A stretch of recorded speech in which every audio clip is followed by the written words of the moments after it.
I think that you've said a lot of amazing stuff for the past 2 years. I think what you just said right there actually might be one of the most valuable rants in terms of just money that you've ever said. I feel like I could rule the world. I know I could be what I want to. I put my all in it like no days off. On the road, let's travel, never looking back. What's up? It's me, Shaan, and Sam, the Vanilla Gorilla. All right, we have a good episode today. Shaan just said he thought this was an amazing episode. We talked about a lot of different stuff. You have a list. What did we talk about? We talked about the surprisingly big business of greeting cards and e-cards. We talked about the crazy Chick-fil-A tech stack and some ideas around that and creating a consulting company around that. We talked about this crazy FBI takedown where the FBI basically tricked thousands and thousands of criminals with a pretty genius app. What else? You did a good bump boxes breakdown. And a bump box of a guy who's built a business that sells subscription boxes to pregnant women and their babies, and it's like $40 million a year. The babies don't buy it. They might, but it's meant for the babies. Right. That does $40 million a year in sales. And we talked about how this article that came out about rich people not paying taxes. Well, we talked about how they actually get money to live, which was kind of mind-blowing to me. And then we talked about one of my favorite childhood actors and childhood movies, how that young child actor has become a crypto billionaire. And then I got excited saying he's the Billy of the Week. But that's all to come in this episode. And do me a favor, go to your Spotify, go to your iTunes. There's a button that says subscribe or follow. Follow if you're on Spotify, subscribe, iTunes. Click that button, because when you click that, we go up in the charts. When we go up in the charts, we get more listeners. And we get more listeners, we can record more stuff. Please do that. Thank you, and have a good episode. Well, first, happy birthday. You're what, 31? 32. 32 now. Okay, great. Yeah. Good. I was feeling bad. I'm 33, and you're always like, yeah, we're basically the same age. We're both 30, 31. Well, I do it to slight you. I do it as a joke, because you're only a year older than me, but I want to make it clear that you're older than me still. Yeah. And in my head, I immediately stop listening to everything else you say, and I just start thinking in my head, fuck, I'm older than Sam. And then I have to be like, well, what does that matter? Who cares? And then I get back and I don't even know what's going on. Yeah, Dan, you're 35. Okay, great. I do it. Dan will feel even worse now. My trainer, by the way, he's at a 40, 41, something like that. And it looks great. Looks like he's 25. And anytime someone's like, oh, wow, I didn't know that. You know, once they find out his age or whatever, he's just like, he's like, I'm living to 105. And he's constantly watching videos of people who are like 105 but healthy, or like 100 and they have like, you know, they're still like madly in love with their husband or wife, and he's just constantly watching these videos, these outlier examples, to be like, that's me, I'm gonna have that life. Do you care about living till you're like really old? Yeah, well, I tell everyone 130. 130. Okay, great. I say I'm gonna be 130, but I'm gonna act like a current 70-year-old. So like right. The 70-year-olds now, that's what I'm gonna be when I'm 130. Okay. Why 130? Where's that number from? I just think that's a nice, ambitious, but realistic number. I think that, so I went out with this guy the other day, and he is a date? No, I'll name drop. Can I name drop? I went out with Lance Armstrong. I got dinner with Lance Armstrong. Dude, you weren't going to say that? You were just going to say, I went out with this guy the other day? Yeah, well, yeah. Amazing. I had, the reason I'm saying that is like, it come from a reputable source. And he had this guy who worked at Adidas and Nike with him, this like huge ripped guy who was like, he's probably 55 or so. And he was telling me that there's a direct correlation between lean muscle mass and age. So like longevity. So the people who have more muscle at an older age are more likely to live longer. And so that was like a realization to me. So anyway, that was... So 2 for 1. You get to be jacked now and live forever. Yeah. But... wait, what were we talking about? Oh yeah, living old. Age. But so we just did this little thing. Let's get back into it. I got a card, an email from my Aunt Debbie, who's in her 50s, called, I forget what it was called, but it was American Greetings was the name of the company, or the main. Whenever I get like one of these things, I scroll straight to the bottom and it says like the name of the brand, but then it says like copyright American Greetings. Right, the like terms and conditions part. Yeah, I'm like, all right, that's the good stuff. So I always like Wikipedia it. And it was this company, it's a greeting card company that does close. By the way, can I pause you 1 second? That thing you just said, that this podcast has like rewired my brain where that's all I do now. I'm like, oh, cool, this thing is in my life. Who's behind this? How much do they make? What's the company? What's the backstory? Is there an epic founder behind this? I was at the dentist and he's showing me an X-ray of my teeth yesterday. And instead of looking at he's like pointing out something in my teeth. He's like, "Oh yeah, this looks good." Who makes that machine? I'm looking at the name of the software in the top left corner. It's like VM, VM imaging. And I'm like, "Hey, can you hand me my phone real quick? I need to write this down. I'm going to go look up this company. I bet it makes like billions of dollars doing this X-ray software for dentist's office." Or like he was like scraping my tooth with some tool. And I was just thinking, why isn't there like better device? This is the same scraper they've been using since like I was 10. If every dentist is buying these things can't cost, they have to cost a lot of money. What's the company that makes these little devices, and are they innovating? Why not? Blah, blah, blah. So my brain has been like, I have like this chip in my brain now that has to get to the root source of every product, I feel, which is what you Whenever did I see when a your building, aunt sent you a birthday card. well, when I see a building, like a huge warehouse, if it's a massive warehouse and there's a sign on it, I always look up, what's the story of that? Right. I always do that. So yeah. Well, I was thinking like, people are excited about AR, or like when Google Glass came out and they're like, "Oh, it's great. You'll be able to read your email, or you'll be able to like see directions, like the map will be in front of your eyes." And I was like, the killer app of this is I just look at somebody and it tells me who they are. Like I can just like, like when you stalk someone, you see someone interesting, you like try to look them up, you find their Instagram, you see what their life's all about. I think it's going to be amazing when we just have contacts or glasses and I could just look at you. It'll be like, "Sam Parr, CEO of The Hustle, blah, blah, blah." Your last 2 tweets next to your face floating above you.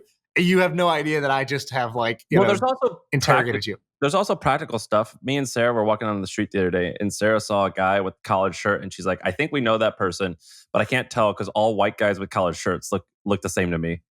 So there's some practical implications, dude. When I was a kid and I would use my fake ID, I had a fake ID, and the guy was a white dude, but he had like a shaved head, and it was like he clearly had black hair.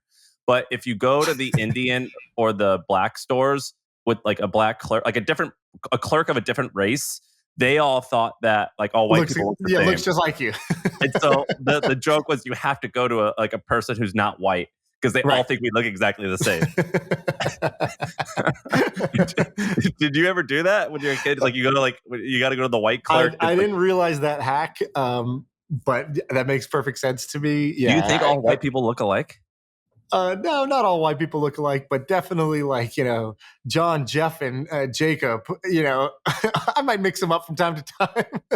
Yeah. In the same way that, I look like, Aziz Ansari to everybody. You know what I mean? Right. Yeah. But we were talking about American greetings. And the reason I bring this up, huge company. And it's just crazy that this shit still exists. But I guess it's not that crazy. It's funny. So just to explain in simple terms, they do e-cards. So you can send a digital card to somebody. $20 a year. Yeah. $20 a year membership. And they do above $1 billion in revenue. They own multiple smaller brands. So they own like Jackie Lawson. Have you ever heard of Jackie Lawson, by the way?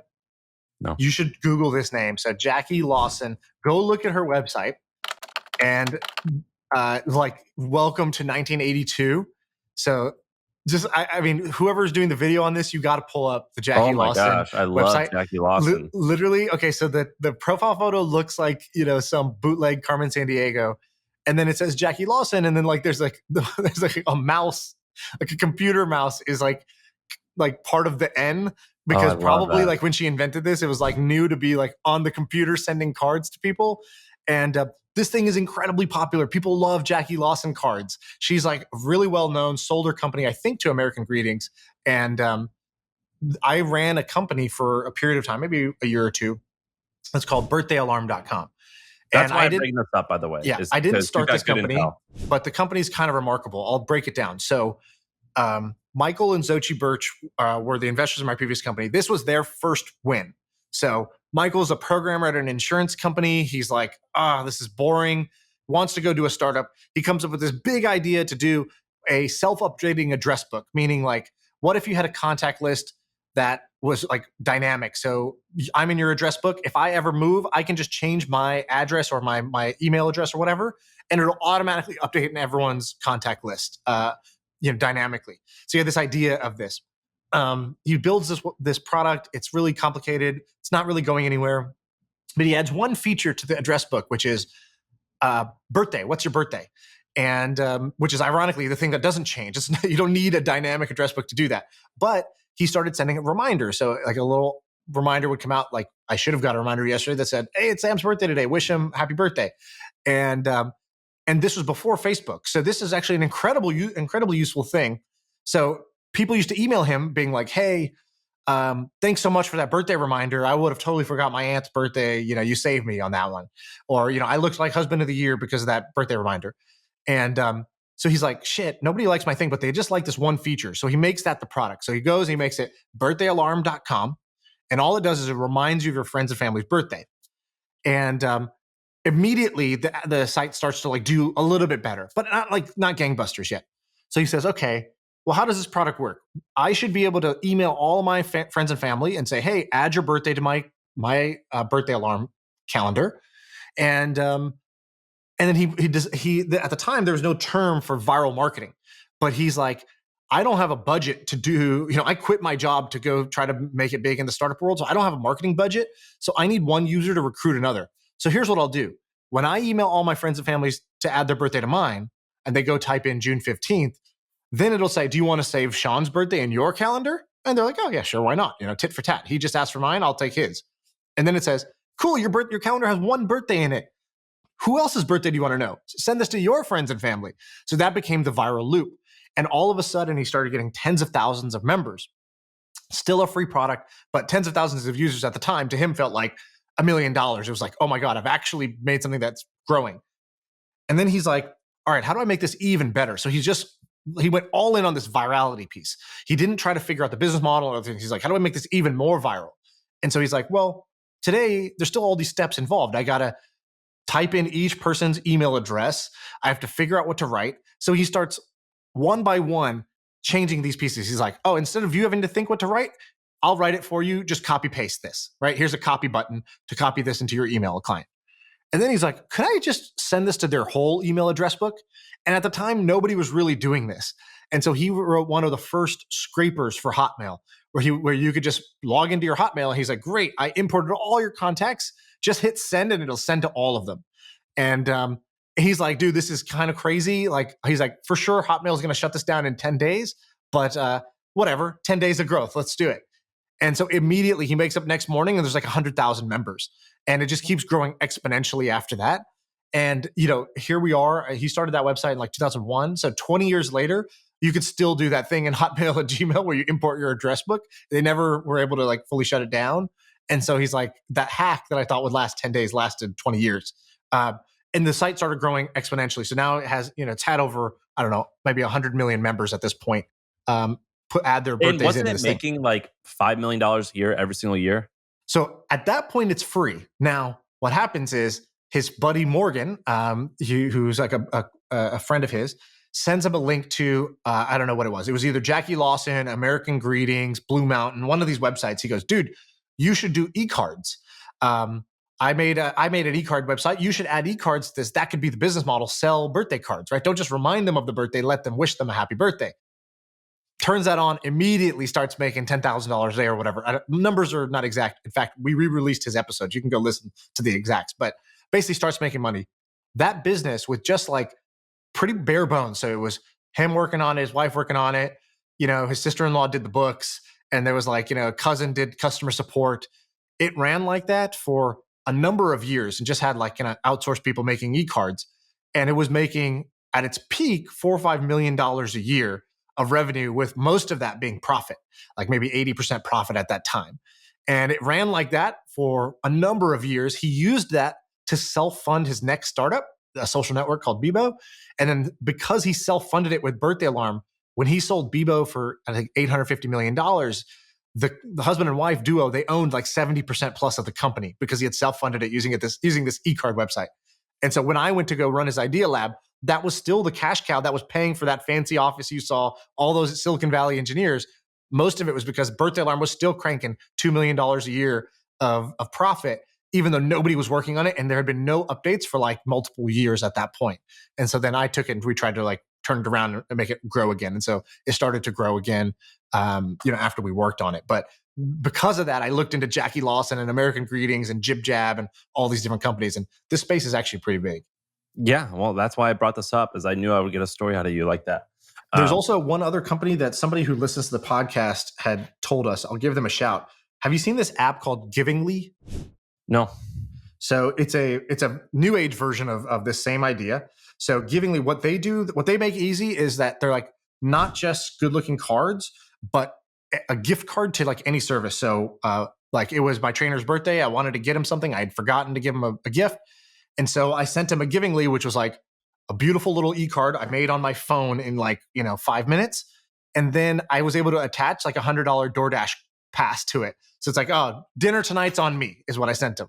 And so it was like so easy to send a gift and a gift card.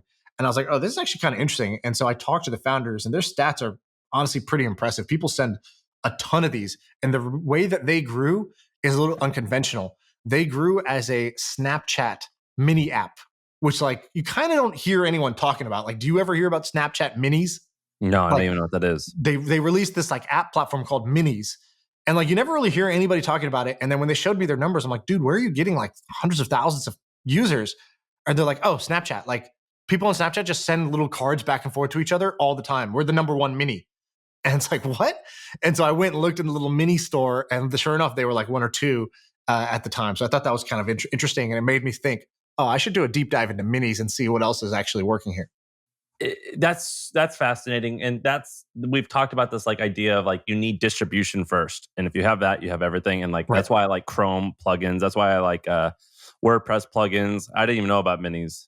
Yeah. And I don't know if you need it first. There is definitely like a case for that. Other people would say, no, you need a product people love. And other people would say, no, you need a great team. And like the way I think about it is this guy, Nir Eyal, who I think also listens to podcasts, he wrote this book called Hooked. And he's a listener. That's cool. I've read that book. Yeah, and so it's an awesome book. And so he had told me this once in my office. He goes, every business is like a 3-legged stool. You have growth, you have engagement, and you have monetization. GEM. And he's like, when you start your startup, you have none. You just have like a stool with no legs. And then you need to get your first leg on there. It can be growth or it can be engagement, like a sticky product that people love. He's like, a good startup will have 2. And if you have 2, you have a pretty good shot of figuring out the third. The problem is there's a whole bunch of people here with 1-legged stools trying to go raise money. And I thought that was so spot on. And so then when I looked at companies, I just thought to myself, oh, do they have all 3 legs figured out? 2 of the 3 I'm okay with. 1 of the 3 I'm going to wait. Dude, I dig it. I completely agree with that. We have like a ton of ideas here. I'm really excited. Can I tell you something really quick though that I learned? Yeah. So do you remember, is it called Pro Republic? What was that article that got released with rich people? I think Pro Republic was the name. It was like the billionaire taxes. I didn't read it, by the way, so I don't have much to say about You don't have to have read it. But so there's something going. I didn't read it either, but it's not important because it's the general topic of this, of like how rich people pay little taxes. And they do that by basically, and like, I don't know how to bring this up without sounding like a total douche, but when you make little money, like you get access to loans that are like 1.5% or 1.2 or whatever it is. It's based off of like a lot of times the rich people get the most free shit, whether it's products or cheap capital or cheap anything. Yeah. Basically, like when you sign up for like a big bank, you get a line of credit. Like I think it's 75% of the amount of money you have in there at like a 1% rate, or it's like based off the London Bond Exchange. And I was curious about this, but basically a lot of folks like Elon and just most people who are wealthy, or a lot of people who are wealthy, they take loans and that's what they use to live on. But in my head, I'm like, but you still got to pay that back. So how are they doing that? And I went and talked to some bankers. And do you know how this, like, do you know what the expectation is here? The expectation is that you actually live on those loans forever. Forever, yeah. And your estate pays it when you die. Is that crazy? Is that a crazy thing to think about? I kept thinking like, but how does the bank get their money back? And it's like, oh, no. Like we expect that it's going to be an outstanding loan for like 50 years. And we're just going to keep loaning and loaning and loaning. And because then when they die, we're going to take our cut. They're not trying to make their money off you, the wealthy person. They're trying to take all of your millions and millions of dollars and lend it out to other people who are going to pay higher rates. So they're like, okay, we need to lend money. Where do we get the money? Let's get the money from rich people. How do we get the money from rich people? We offer them amazing terms. Okay, then how do we make money? Well, we're going to take that money and we're going to lend it to people who don't have as much, and we're going to charge them more, right? Kind of sounds screwed up when you say it, but that's the business model here, I believe. Yeah, it's just like something that I didn't understand. I feel like I'm just like a dumb idiot. If I'm wrong, I might be wrong because I'm not a banker, nor am I a bank, nor have I thought about this stuff. It's just weird. I just thought that was weird. And that was totally like, that was one of those things where it's like, Well, that's hello, why it's funny. McFly, this is how the world works. I was like, I didn't know Yeah. that. I'm just a Well, it's country funny because bumpkin. like you're like, oh, you're the CEO. How much do you make? Oh wow, this CEO came out and said he's taking a $1 salary for the year. What a great guy! And it's like, no, obviously that just means he doesn't make his money off his salary. He makes it off something else. So, okay, he's getting stock. Okay, great. Wow, he's getting all this stock. Stock's going up. He must pay a ton in taxes. No, he doesn't. Why is that? Well, he doesn't sell the stock, so he doesn't realize any gain. Okay, then how does he pay for like that jet? Oh, because he just he gets a big loan or line of credit off of his stock as collateral. And so so he lives for free off that loan? Yeah, he does. He just has to pay 1% or 2% or 3% interest. Oh wow, that seems pretty good. Okay, even better. Let's say he takes that money and uses it to invest. Now that interest payment is also tax deductible. So it's like just gets like kind of crazy how the advantages sort of stack up against each other. It was He bought real estate. Great. Now he's going to take this huge depreciation, on the real estate he bought. And then if he sells it for a gain, he's going to 1031 exchange it into another real estate property and pay no gains. It's pretty amazing. I felt like when I learned this, I felt like I was sitting, like I went to a fancy dinner table for the first time, and they finally showed me like that small fork is meant for like taking crab meat out of the claw. I was like, oh, that's what that's for? Oh, well, goddamn. Right. I thought that's the kid's fork. Yeah, I was like, I just thought that was the little people. I don't know what that is. Anyway, that was like it just like hit me in the head. I'm like, duh. So that was so I had a call with a tax strategist. I'm paying for this like tax strategist because I'm like, okay, where I need did you to figure this stuff out? Is so it worth it? My brother-in-law had found somebody through a thing. He saved him a bunch of money, and he was telling me about it. I was like, I gotta talk to this guy. So I talked to him. This guy Jeff, and he's like, okay, so what are your goals here? And I was like, I want to learn what the rich people do to pay less taxes, and then decide or try to do some of those things if they apply to me. And he's like, okay. And I was like, so walk me through here. Like, if I make this much money in a year, I'm just doing this. I'm just writing this huge tax check, every year. What do they do where they don't have to do that? And he was like, just kind of like amused at my line of questioning.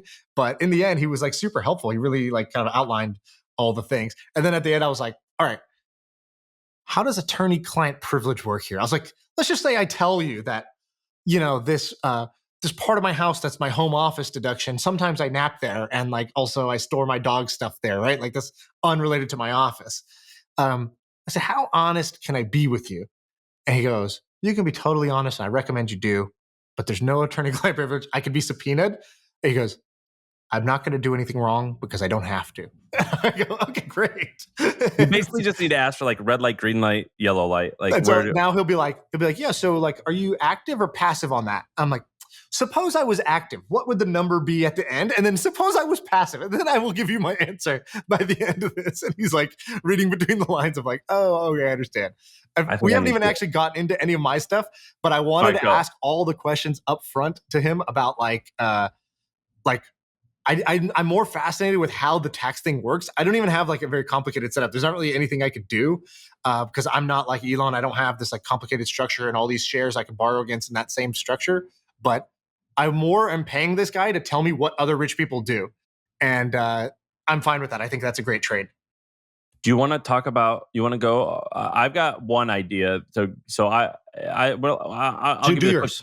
You want to do mine first? I mean, I can give you the summary and then we can get into it later. Yeah, do yours. Okay. Do you know who Paul Singh is? I never met him, but I've heard about him. And my buddy is his business partner. Great. So Paul, Baby Bump? Bump boxes. Bump box. So sorry. So you'll actually know more about this than I do. Yeah. So I reached out to Paul because I don't even know how I contacted him, but Paul Singh is a guy who started this thing called 500 Startups. They're not really around too much anymore. Well, but he didn't start it, right? Did he start it? Dave McClure started it. I don't know. Yeah. Maybe he didn't start it, but he was like there at the beginning. And so, I don't know if he helped start, maybe is the right word. And he was a guy there. He helped make it popular. And somehow he started traveling in an RV. That was his shtick. Was like he actually left San Francisco before school. He goes, I just want to travel in an RV. And years and years and years ago, he started a hosting company, like a web hosting company. And he wouldn't talk to me about it too much because it's kind of private. But he's like, basically, I make millions of dollars a year from cash flow from that.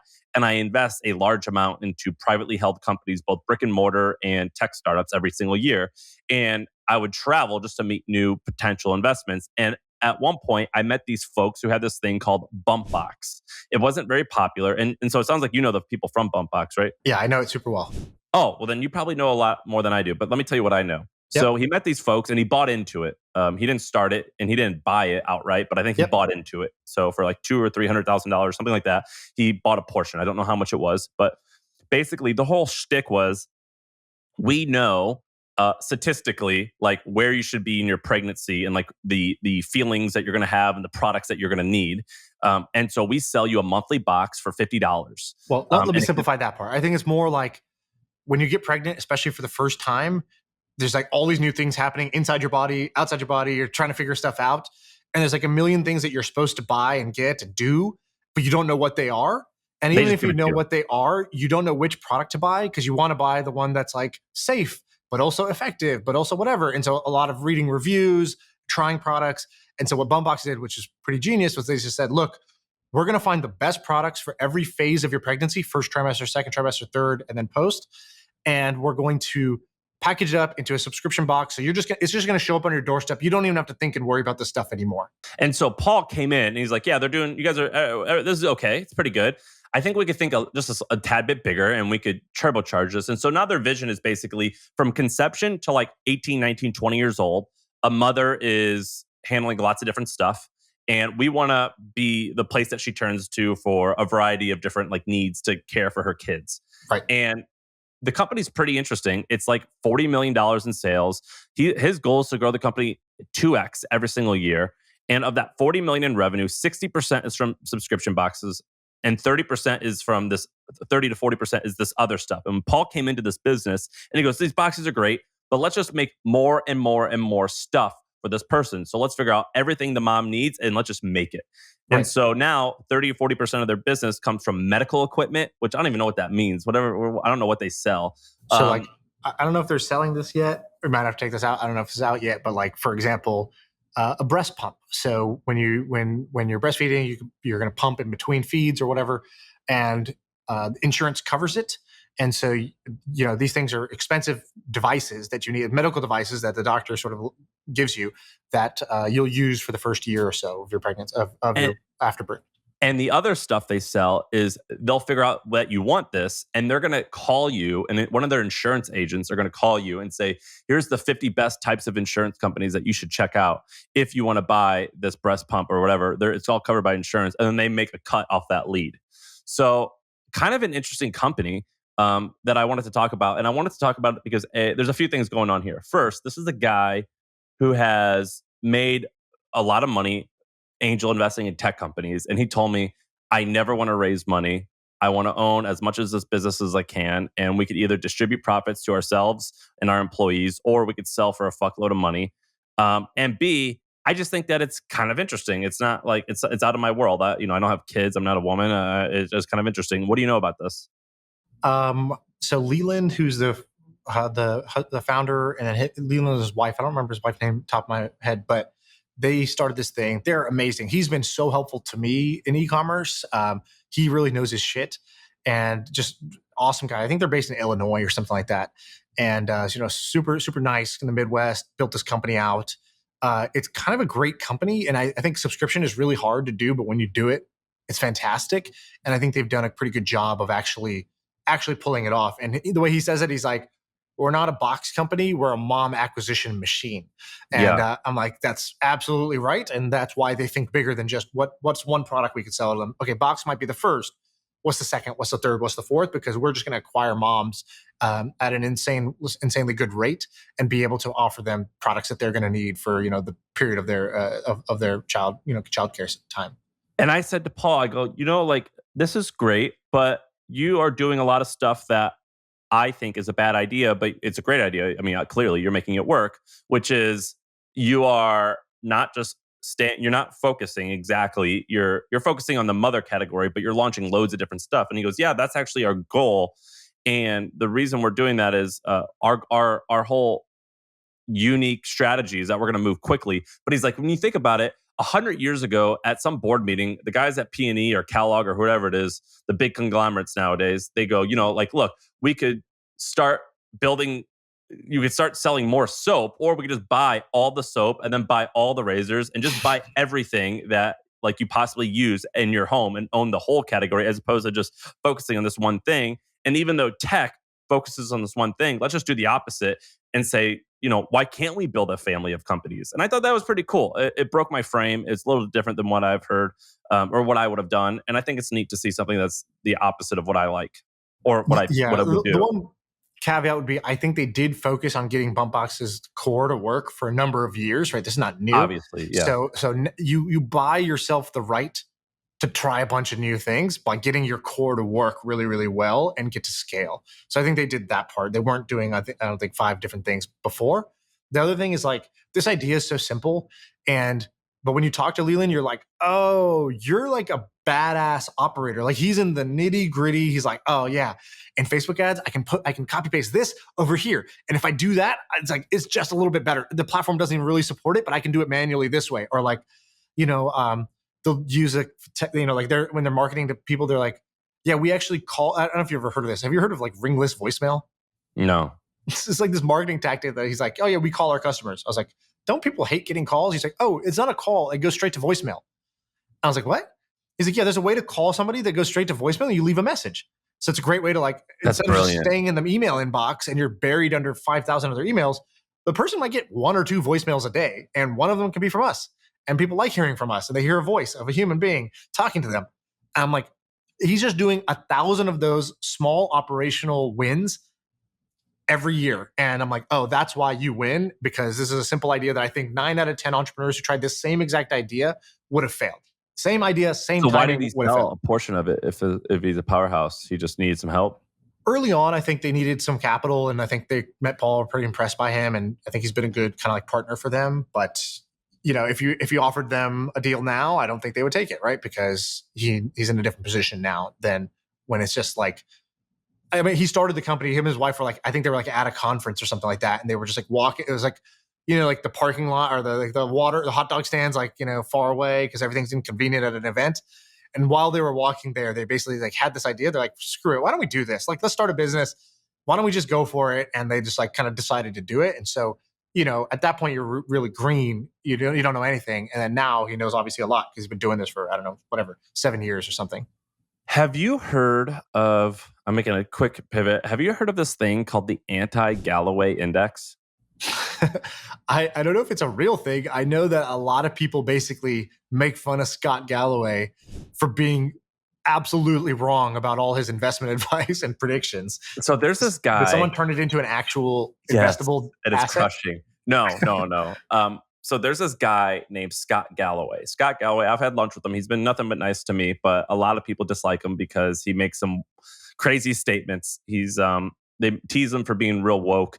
He makes these predictions where he puts like the winners and losers of each year, and he makes these really bold predictions. Yeah. And a lot of people in tech and a lot of people in general make fun of him because his predictions, I mean, I'm sure some of them are right, but like a lot of them are wrong, like really wrong. Massively wrong, yeah. Like one time he said that Macy's is going to crush Amazon. And that's just an example. And some shithead who I love made a thing called the anti-Galloway index. And if you would have done the opposite of everything he said since 2019, tech companies that Professor Galloway has predicted would fail have outperformed the S&P 500 by a whopping 61%. No. They've outperformed the S&P 500 and have the return itself is 61%. Sorry. During the time. And, it says even if you exclude Tesla, which was one of his big bets that he said was fail, and it took off, and said, even without that one, still 23% return. That's crazy, isn't it? This is hilarious. Who made this? Let's give him a shout. I don't know. I have no idea. Know. Okay, that's hilarious. This is cool. Here's an idea, by the way, which is, I think there's some new products that are coming out that let anybody create a basket of stocks that's like for example, I think there's a company called Doji that's doing this, DOJI. And what they do is I can go create the Shaan index, and it's 5 stocks that I'm investing in, and you can actually put your money into my index and buy those stocks, and then it'll show over time how my index has performed. And I can make the tech index, and I can make my like high risk, high reward index or whatever. That's my understanding. I haven't used the product, but my understanding is it's kind of like that, which I think is an awesome idea, by the way. What do you think of that idea? Yeah, I mean, why can't you do that on? I've mentioned them before. I think it's called like Bull something. There's that one.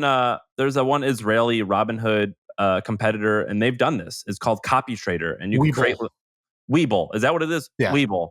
And you could do this on that platform. I think it's sick. I think it's awesome. Yeah, it seems really cool. I don't know if I get some incentive by like sharing my basket, but that would be like a really cool model where essentially I get a small cut of the assets that are invested into it if we perform or something like that. And then you could see like who's right, who's wrong, and not just people who cherry pick. Oh, I invested in this one thing and it's done great, but they don't tell you about the 5 losers they had.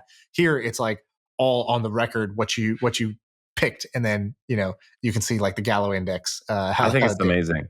So you want to talk about some of your ideas? Yeah, sure. Which one do you want to do? So, have you heard about this Phantom Secure thing? I thought this was pretty sweet. No. So, okay, so there was this story the other day about the FBI had this huge crackdown on criminals. And I was like, okay, that's interesting. Tell me about it. And so I was reading it, and in there, they were talking about this the story. Okay, so there was this app called Phantom Secure. Okay. And what Phantom Secure was, it was marketed basically as an app that you can use if you don't want anybody to see what you're writing here, right? So obviously, criminals are like, hey, that's interesting. I'd rather write there than on Gmail, right? Where my stuff is stored on a server somewhere, and I can get, those records can get subpoenaed or whatever. And so Phantom Secure at its peak had 20,000 users. It made $80 million off those 20,000 users. So just for like math, because you would pay to use it, right? Because for you, you're like, this is a business tool for me. If I'm a criminal, I need secure messaging. I'll pay for this. And so they were making $4,000 per user. And just for like comparison, WhatsApp makes like $2 per user. So, $4,000 per user it's like an enterprise product for criminals. But why were they paying for that versus like the other things like Telegram or whatever it is? Because this was even more secure. What you were getting here is you're not just getting an app, you're getting a phone that has been wiped. All the other apps are gone. There's only a secure messaging app on the phone. That secure messaging app will self-destruct under certain conditions if you're like arrested or you trigger it or whatever. Somebody messes up the password 3 times. So it's a burner device designed for criminal communications. CTO gets arrested. The only way you could even get into the app was through referral, right? So this thing existed. They arrested the guy, and criminals were like, "Oh shit, we don't have this app anymore." So the FBI, the story is like these 2 detectives were out to lunch one day, and they're like, "Why don't we create another Phantom Secure? But we own the thing. We own the back channel." So they created this app called Anon, like Anonymous, and they put it on 12,000 phones. And they let it be out there for 18 months for criminals to use and start to trust and refer other criminals onto it. And the whole time, every message is going to the FBI secure servers, but they just waited. They just let the thing spread like a virus all throughout the criminal organizations, and then they just took everybody down. And I was like, that is a badass story. How did you find that? Props. I don't know. I saw the story and I just clicked it. It's amazing. So do you think, okay, so I actually think this is an amazing idea, by the way. It sucks that people were using it that way, but I think it's an amazing idea. Kind of like Silk Road is like an amazing idea where it's like, yeah, like it's cool to create like a marketplace where you can sell anything, but it's kind of shitty. Like I don't want to support anything where like, right. Who are the people that want a marketplace that'll sell them anything, even different stuff than I can sell on eBay? Oh, maybe, drug dealers and like, assassins, it's like, weapons dealers. Like, I'm not like in favor of actually everything. I'm not actually a true libertarian because I do think that like some stuff should be illegal, right? Right. But I am incredibly bullish on things like, what's it called? So there's DuckDuckGo. Do you see DuckDuckGo? They just took a bunch of funding. Oh, I didn't see that. No. Yeah, they sold $100 million worth of secondary shares, and they're doing over $100 million in revenue. Right. And then also, do you know Proton? Is it called Proton Mail? Right. The sort of why are you laughing at me? Did I say it funny? No. I'm like, I haven't heard. So the funny thing is, all these ideas I remember hearing about, like DuckDuckGo, 6 years ago, I remember reading about it, being like, oh, that's kind of weird. Like, I thought it was like cute. does and anyone silly. care? Like, do people really care? Oh, no, it doesn't seem like they care. Move on. Proton Mail, Signal, all these apps. And then they were right. Their core insight, which is that people are going to care about privacy. People are going to care about not being tracked by big tech companies, not being advertised to. And they're going to care about not having all their messages stored forever in a way that could get leaked or hacked. And, you get canceled or you get your business secrets, outed like Sony did. Right. And so all those ended up being true. And at the time, for years, they looked like non-winners. People weren't really using them at the time. I totally agree. I thought it was stupid. I'm like, DuckDuckGo, what are you talking about? Now it's what I use. You use DuckDuckGo as your default? I use it often, and I'm starting to use it as default. Yeah.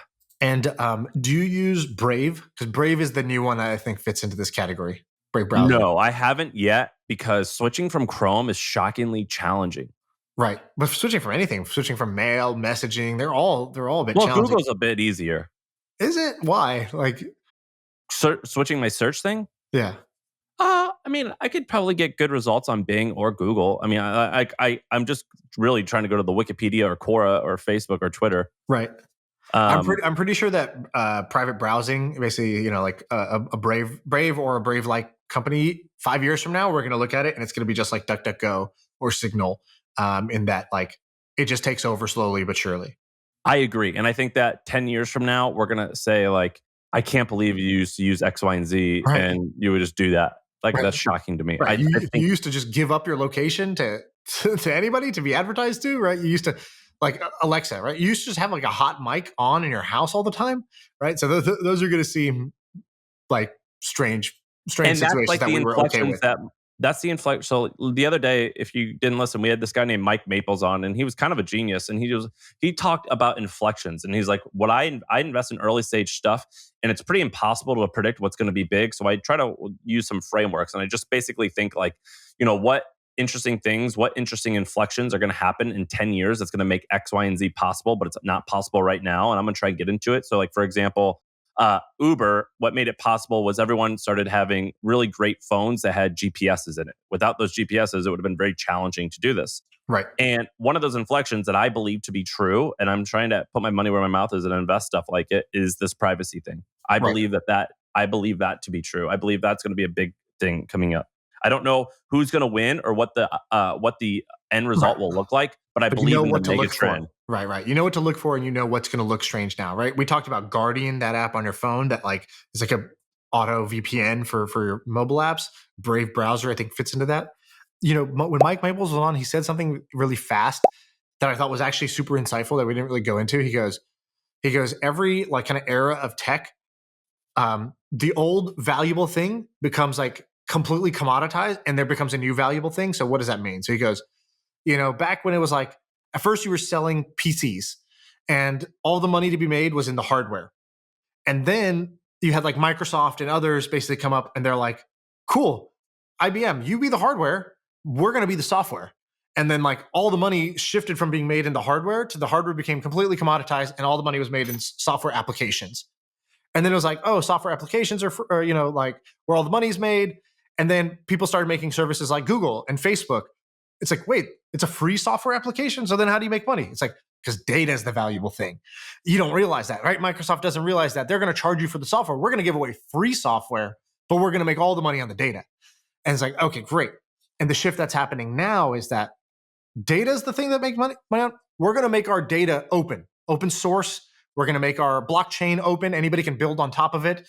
And we're going to go open data. So then where's all the money to be made? And then you have like kind of like a new answer that comes after that. And so I thought that was like such a spot on observation. And it's like, that's how you observe.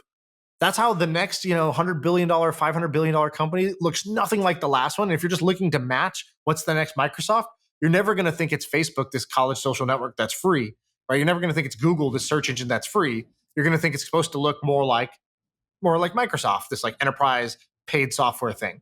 But no, it keeps switching because they react to it in that way. And so that's why, I got kind of made fun of when I was talking about BitClout.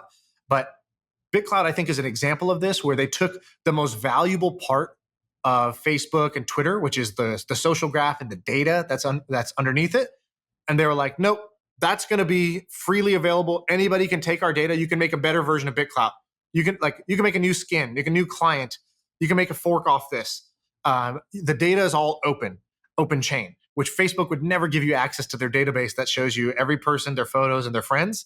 You can never get access like that. It's their most prized possession. And BitClout basically says that's now free. Instead, we're going to make our money on these creator coins, right? It's a different method. I think that you've said a lot of amazing stuff for the past 2 years. I think this little rant right here might be the most like not valuable in the sense of like whenever you talk about like fluffy bullshit that's useful of like I need Being to have happy. confidence. Yeah, like that is useful. I call it fluffy, but it's incredibly useful. Right. I think what you just said right there actually might be one of the most valuable rants in terms of just money that you've ever said. I think that I do not have the ability to build pretty much any of the things that you're discussing. You might have the ability, but I certainly don't. I don't think you do either. But I think that if you are listening to this and you think you have the ability to do some of this stuff, I think like we've very clearly just said a thesis of what like the world's going to be like in 10 years. And I would bet my own personal money that actually is going to be true. And I think it's going to be not just true a little, but like true a significant amount. Right. And there's not just one trend happening at once, right? Like I remember talking to Alex too, the founder of Calm, and he just believed that like mindfulness and calm and meditation was going to become a bigger thing. And there was multiple years where it was not growing very fast because it wasn't a thing. And then sure enough, people started to feel really fatigued with technology. They started to feel really busy and constantly on, and the mobile phone was too much. And then wow, there's this app that like is actually designed not for me to constantly use it and check it, keep checking the notifications over and over and over again. This app is to calm me down, and mindfulness and mental health became a thing. And it's like, yeah, mental health became a thing, and he was prepared. He was ready with a solution for that he had been baking for years. Yeah, so I think it's bullish, or not bullish. I think it's amazing. I think it's going to be a thing. You want to do a couple more? You want to do this Chick-fil-A thing? So I read this blog post or this article that the Chick-fil-A tech team put out. And if I'm not the biggest Chick-fil-A customer, I'm top 5 easily in the country. So, so anything Chick-fil-A, I'm going to read. And what they were talking about was like Chick-fil-A using AI, machine learning, blah, blah, blah. And I was like, oh, let me see what this is. Some bullshit. And I started reading it. It was actually pretty interesting. First of all, 90% of it was just over my head. But I thought it was pretty fascinating. What they were saying, well, first 2 things. They kind of like, they put their stake in the ground, which I appreciate. They go, Chick-fil-A is, a restaurant that's sort of different than others. We're only open 6 days a week, but we do more sales than people that are open 7 days a week. It's a baller thing to say. I was like, baller, like strive to be Chick-fil-A. Like I want to be the Chick-fil-A. I want to work less and make more than somebody who's working more. And the other thing I thought about was like a lot of people hate Chick-fil-A because they're like kind of like overly Christian and like have like they're like anti-gay marriage and stuff like that. And I'm like, that sucks. But like this chicken is so good. I'm going to eat here. Like the chicken wins in the end. What I would always say, it's like, I can like R. Kelly's voice, but not like him. Like I can admit that Right. I Believe I Can Fly is like a banger, and also say he's a horrible human being. Also, you're not invited to my daughter's birthday party. Yeah. Like I can do both. It is possible to do both. And so with Chick-fil-A, it's like, I want to stuff my mouth with chicken and then be like, you guys are wrong. Like that's how I want to be. So anyways, I'm like, you want to be like Chick-fil-A, a product so good that you can actually be batshit crazy or even offensive, and still the person who disagrees with you, they need your product. It's that good. It's must have. So then they were talking about their tech, and they were like, well, our stores, when we designed them, we thought they were only going to handle like, let's say, just for simplicity's sake, 100 orders, 100 customers a day or whatever. But the actual usage, the demand is so high for Chick-fil-A that we get 3 times more output than the store was designed for. And he's like, so how do we do that? Right? Once you design the store, it's already built. You can't really go back and change it. So we've had to use technology to get 3x the output that the thing was designed to do. And he goes, so the first thing we tried to do was, can we like predict demand better, right? So if you want to pump orders out faster, instead of waiting till after the order happens, I should just say, hey, there's always a lunch rush at noon, so I'm going to throw a bunch of fries in, and I'm just going to know that I get this much demand. He goes, but the problem is there's too many variables. A soccer game ends nearby, you get a rush of customers, the weather changes, and that causes a dip in customers. There's too much traffic on the highway, that causes a dip. So it's too unpredictable. You can't just say Fridays at noon are always going to have this much demand. Too many external variables. But he goes, so what we did do instead was we put like hundreds of sensors inside of a store so that in real time, I'm basically taking the, like the order as the person's typing it into the machine. And that's being matched with a sensor that tells us how active the fry machine is. And then it gives a signal to the worker to basically like, hey, dude, put more fries in. There's going to be more demand or whatever, right? Like they're taking all these signals and how many people are in the drive-through times this, times that, and basically making predictions of what do they need to make so that they can get that extra 20% of orders done per hour for throughput. And so I thought this was kind of interesting, and I don't even fully understand the model, and I'm kind of like, what's like, it's not like mansplaining, I'm like dumbsplaining. Like the thing I just said is not actually what they do, but it's the essence of what they do, which is they take they have 100 like sort of smart devices Well, that's in kind their of like store. what this whole podcast is we just said like, Dumbsplaining. it just bump boxes. All they do is they just sell shit that like women need. That's all. Right. I mean, they're not like expert at Facebook ads or experts at like deal making for like supply chain stuff. I mean, they just do that. Right. So the point is there's like 100 smart devices in a Chick-fil-A that are feeding into a machine learning algorithm to put something out there so that a frontline worker who makes, I don't know, $16 an hour is able to be more effective and they're able to get more sales per square foot. And so I started thinking like, first of all, I had no idea that like kind of old school companies like Chick-fil-A are that deep into like adding technology into their stores and their services. And it made me think of two ideas. The first is those people should the engineers working on that should spin out of Chick-fil-A and then go offer this as a service to every other restaurant. It's basically like, hey, Chick-fil-A spent $50 million over the last 5 years developing the technology to make their stores smarter. So we generalized it and it's a product for you, right? That's my old export framework. They should export this idea from Chick-fil-A and make it available to any restaurant chain. So that's like the first idea. The second idea is, what are the companies that are like McKinsey or like a consulting company? Because I assume Chick-fil-A, when they go out in the job market, they're trying to hire machine learning and AI engineers. I bet they're finding it pretty hard to compete with like Google and Facebook and OpenAI and all these other companies. Like what great engineer is going to work for Chick-fil-A, right? Like I think you'd be surprised. You know who crushed it with tech stuff, or relatively speaking, was Walmart. Walmart had this amazing thing called the Walmart Innovation Lab in Silicon Valley. Yep. It was pretty sick. And I went to, I was reading the other day about the most beloved brands amongst young people. And it's like, Target. It's like Vans, Starbucks. one other one. And like the number one most loved brand is Chick-fil-A. Right. I fair enough. Maybe some people, maybe some Stanford graduate is going to work for Chick-fil-A and they're cutting against the grain. But I think most people are going to go towards more traditional brands, which really told me the way most companies are going to solve this is not by having as much in-house tech talent as consultants that basically take good tech talent, but like hypercharge them to get them to go faster.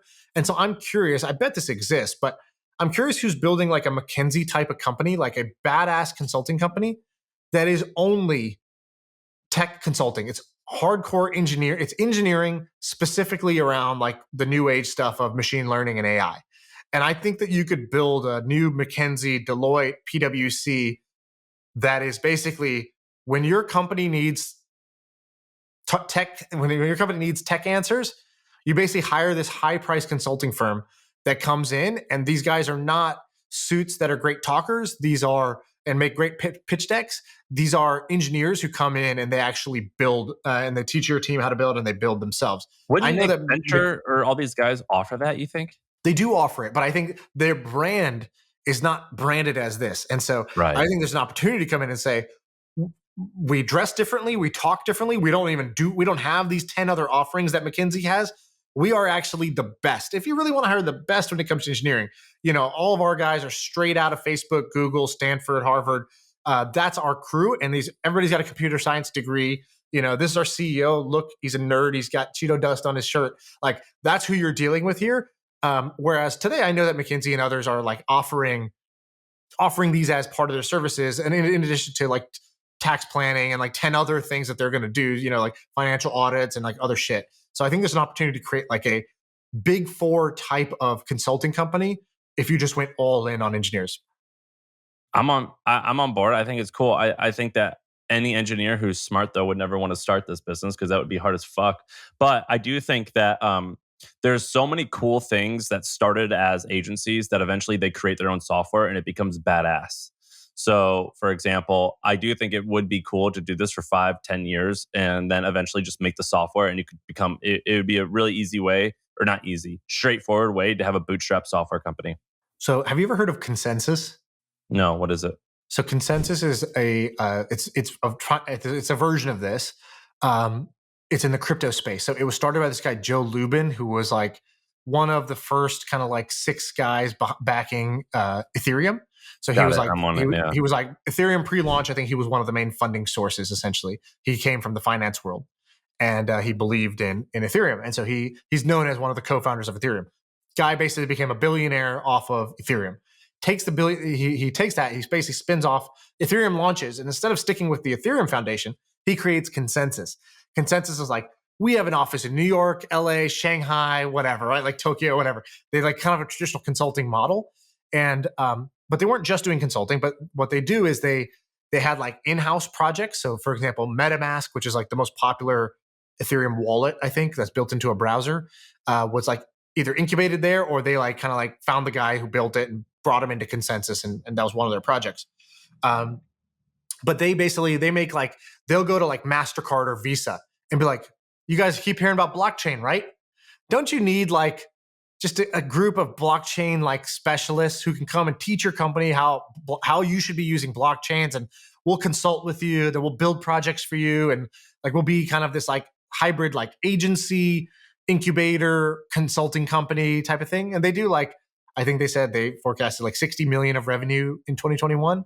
Now, I should say, I personally think Consensus is kind of a shitty company. They hired like 1,000 people. I don't think they had like the business fundamentals to support any of that. So I don't think Consensus itself is going to be that successful, but that's an example of somebody who said, cool, all of the Fortune 500 is curious and interested in this new age technology. We can brand ourselves as the like de facto group of, if you're a big Fortune 500, come talk to us about blockchain. Dude, and we'll I'm help looking you. up this Consensus company is fucking nuts. Started just recently, right? Oh no, 2014. No. Yeah, it started right after Ethereum. Did this guy, Joseph Lubin, help create Ethereum? Yeah, like I said, he was basically one of the big kind of like financial backers early on, and kind of helped when they were pre-launch. He was involved when there was like this group of 7 or 8 people that were helping build it, and they each had a different role. The amount of wealth that this shit is creating in such a short time is crazy. Do you know that one guy? Okay, so what was that Disney movie called? Like The Secret Service Kid or The First Kid? You remember First Kid? Okay, yeah. I don't know where you're going with this. Okay, you remember that movie? You remember the kid actor? I don't remember him like. He was also in the movie Mighty Ducks. Oh, which one was he in Mighty Ducks? I don't actually know what he was in what the name was, but his name's Brock Pierce. Okay. Do you know who Brock Pierce is? He's also in Sinbad? Yeah. Well, no, Sinbad was the lead Secret Service. He's the security guard, First Kid. Okay. Yeah, Do you remember? I remember this movie. I love this movie. Yeah, it's great, right? Okay. Yeah. This guy's name is Brock Pierce. He's a Bitcoin billionaire now. What? Yeah, dude. Google Brock Pierce. So he was a kid. He was in Mighty Ducks. He plays young Gordon Bombay. So he's not one of the kids. He's the flashback of Gordon Bombay as a kid. Yeah, but he was like a well-known actor. Like he was in First Kid was a thing. He was in Little Big League. He just did all like the 90s like kid movies. Yeah. Every movie. Everyone, if you are born in the 80s, you recognize who this kid is. If you're 31 like me and Sam, then you you recognize who this guy is. Dude, Google him. He's he's worth like $1 billion. That's hilarious. You'll recognize him. He's a Bitcoin crypto guy. He wears that stupid hat. He wears a stupid hat now? That's his thing. Google it. Go to images. Go look at Brock Pierce. Oh, okay. Yeah, I've seen him. Funny. Yeah, he's that stupid hat, leather vest guy. Like, that's what he wears. He goes to Puerto Rico. Dude, that guy is a billionaire now because he was in on crypto in like 12, 13, 14. He's like, hey, I need all those royalties from the first kid. We're putting it into ETH. We're putting it into the ETH crowd sell. Let's do this. It's just the amount of wealth that this has created, and so quickly. It's just crazy. It's fun. It's such a fun story. But Brock Pierce, the fucking first kid, Gordon Bombay when he was a kid, whatever the guy's name was, he's a Bitcoin billionaire. Dude, Is that he's nutty? the Billy of the week. That's it. Is that he's done nutty? two of Look my at this favorite guy. things. Two of my favorite things in my life were Mighty Ducks and Bitcoin. And this guy's involved with both of them. Now, I don't know, but I read his Wikipedia the other day. He's got like some shady shit going on where, I mean, obviously, if you kind of look at him, he kind of screams shady, but he like, his partner was like raping kids. I mean, it was pretty fucked up. And like, if your partner's doing that, I'm not saying you're guilty, but I'm saying like you probably like are involved. Like I just think that, like, yeah, like where there's smoke, there's fire type of thing. It's kind of fucking weird to me. And so there's like this guy's got a lot of. This guy's gonna be like the modern day McAfee. You know, like McAfee. He like became a billionaire, and then also like did some crazy shit in Botswana or where the fuck he went. That's what this guy's gonna do. Wow. But anyway, Brock Pierce, crazy, right? That's crazy. Okay. By the way, I also have this like, little calculator in Excel that I should publish, which is, will the Winklevoss twins get the last laugh? Which is, what does the price of Bitcoin need to be for them to end up wealthier than Mark Zuckerberg for taking their idea and making Facebook? And then I thought about it and I was like, I wonder if Zuck just owns some Bitcoin as a hedge to be like, you'll never pass me. But I don't think he's got that petty streak. I'm thinking about selling my Facebook stock because I think like I've totally done a 180 and I think Facebook's whack as fuck now. But why? It's just lame. Like, who uses that now? I mean, Twitter's just kicking. It's just whack. And Instagram, I think, is even stupid now. I love how you're like, who uses that? It's like a billion people could raise their hand and be like, me, every day, multiple times a day. I just think that it's just lame. I think TikTok is so much better and more positive. I like it more. But I think that Zuck is someone I would never bet. Like, I just think that he's just the greatest in terms of. Did you see the video of him spear hunting recently? No. What is he doing? Oh, dude, you got to Google this. Google Mark Zuckerberg spear, and there's this video. So he like went hunting or whatever, or he went on a hunting trip. I think that might be separate. Then he's like at this little like kind of like a throwing range, and there's like a giant target, and then you see Mark Zuckerberg in slow-mo running up at it with a spear and then launching the spear and getting a bullseye in the target. And it's just like, it's everything you would expect out of a Zuckerberg video, which is like, 2 parts awkward robotic, 1 part like sort of fearsome and weird at the same time. I'm looking at it now. I mean, this is just, wow. He got it. By the way, you said TikTok. You should follow this TikTok account. It's amazing. It's called Vitalik Doing Things. So Vitalik, who's the co-founder of Ethereum, he's also like Zuck, like hilariously awkward. I really love the guy. I think he's like, when he talks, he might have like kind of an awkward way of talking, but I love his thoughts. I love his brain, basically. And he seems like a very genuine guy. He doesn't just like shill Ethereum and like crypto and say it's the best thing ever and all that. Like, he's just like way more reasonable and clearly like mission driven. I'm looking at it now. His story is kind of amazing, by the way. Like, was he like an adopted Russian kid or something? Do you know how this guy like got started in crypto? No. So he's 18 years old. He like discovers crypto. He starts by he agrees to write articles for Bitcoin Magazine back when Bitcoin was like super underground at the time. And Bitcoin Magazine paid him $3.50 per article. And he's like writing all about Bitcoin and like all the cool things you're going to be able to do with cryptocurrencies. And he's just like a kid. And he used to like go to different crypto projects and meet them and be like, hey, I'd love to like help or like intern or like kind of like write about you guys. And he started just getting known as kind of like this little blogger boy. And then like little blogger boy goes on to like, he helped write the white paper for one idea called Colored Coins that was like going to be for this other project. And then eventually decides like, you know what, like I have all these ideas about how I think crypto could change the world. Like, I'm just going to make it myself. I'm going to make Ethereum. And so he invents Ethereum at like age 18 or 19 and like is the youngest crypto billionaire in the world since. Where's the name come from? Russia. What's that mean? The name Ethereum. Oh, I don't know why he named it Ethereum.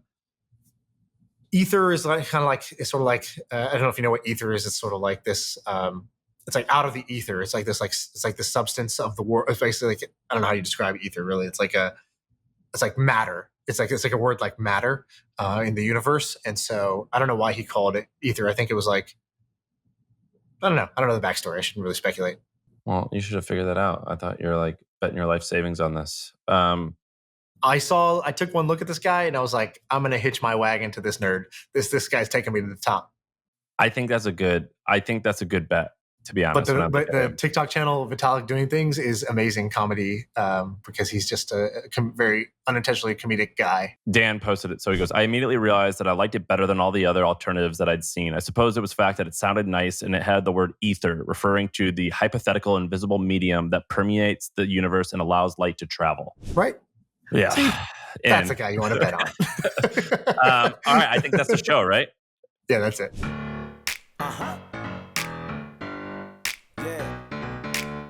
I feel like I can rule the world. I know I could be what I want to.